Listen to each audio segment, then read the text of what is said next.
France football superstar Mbappe, Paraguay నేటర్ సెల్టిన్ మరిలా మధ్య వివాదం ముదురుతుంది. పరాగ్వేపై ఫ్రాన్స్ విక్టరీ తర్వాత ఎంబాపేను అమరిల్లా మరింత టార్గెట్ చేశారు.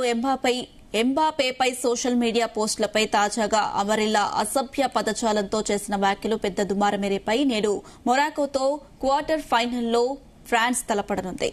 ఈ టైంలో ఎంబాపే పెద్ద ఎత్తున చర్చ జరుగుతుంది.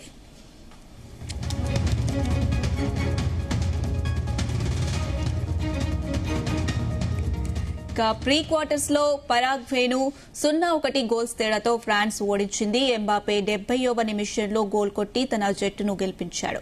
మ్యాచ్ తర్వాత రెండు టీమ్స్ ప్లేయర్లు కరచలనం చేసుకునేందుకు వచ్చారు.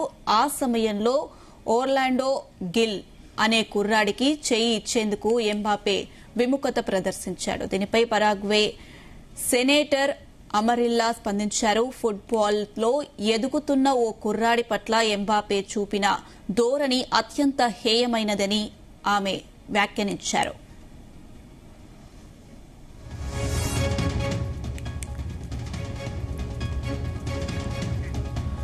దీనికి ఎంబాపే ఘాటుగా స్పందించారు.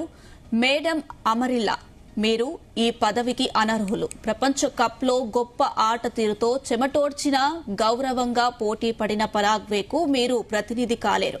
మీ జాత్యాంకం వల్లే మీ ప్లేయర్లు సాధించిన గొప్పతనం, కృషిని యావత్ ప్రపంచం మరచిపోయింది. అయితే ఇలాంటి ద్వేషాన్ని, వివక్షను వ్యాప్తి చేసే స్వేచ్ఛను మీకు నేను ఎప్పటికీ ఇవ్వను అని ఎంబాపే పోస్ట్ పెట్టాడు.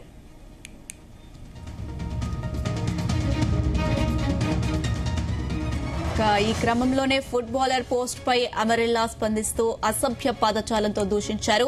తనతో పాటు యావత్ పరాగ్వేకు క్షమాపణలు చెప్పకపోతే పర్యవసానాలు తీవ్రంగా ఉంటాయని హెచ్చరించారు. బ్రెజిల్ ఫుట్బాల్ స్టార్ రొనాల్డోనో జైలుకు వెళ్లాడు. ఎంబాపే మరిన్ని తక్కువగా అంచనా వేయొద్దు. లింగపరమైన వివక్ష, మహిళలపై రాజకీయ హింస ఇవి చాలా తీవ్రమైన అంశాలు. ఎంబాపే నాకు క్షమాపణ చెప్పాలి, ఎందుకంటే దానికి చట్టపరమైన కారణాలు నా దగ్గర ఉన్నాయి అని అమరిల్లా స్పష్టం చేశారు.